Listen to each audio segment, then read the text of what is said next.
मुसल्ली साग खाते बैठे ना लकड़ी नाल तवज्जो है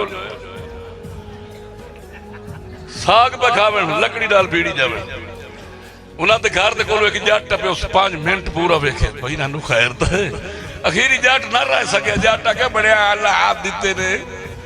हथ नाल साग खाओ कि अगड़ा तुम प्या खला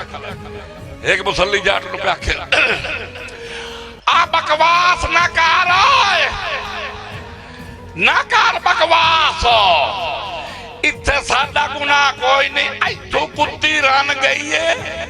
उस गंदी जगह तो साग पटिया ये तां लकड़ी नाल पे खाने मत हाथ ना लग जा मुंह दी खैर अगू मौलवी ते पिछू जा जिवें बदियान वार शहर नु गए अगू शहरियां वेखिया वो भैन जो राह की फिरदे ने वो नंगे मौलवी नु नंगे चिक्की जा रहे ने ओ इन्हां नु फड़ो एक शहरी जाके जट दिया बां फती ओए उल्लू दे पट्टे की कर रहे हो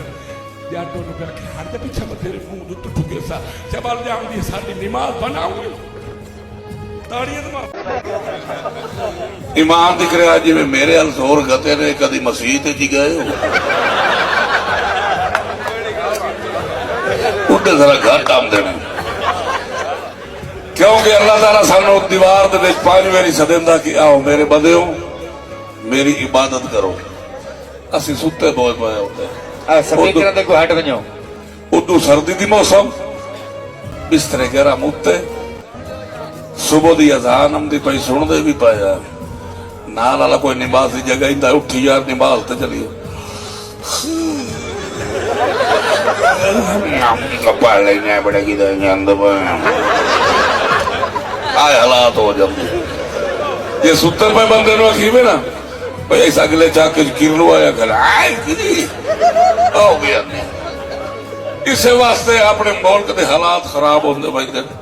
साडे अपनी गुनाह दी शामता सारे बंदे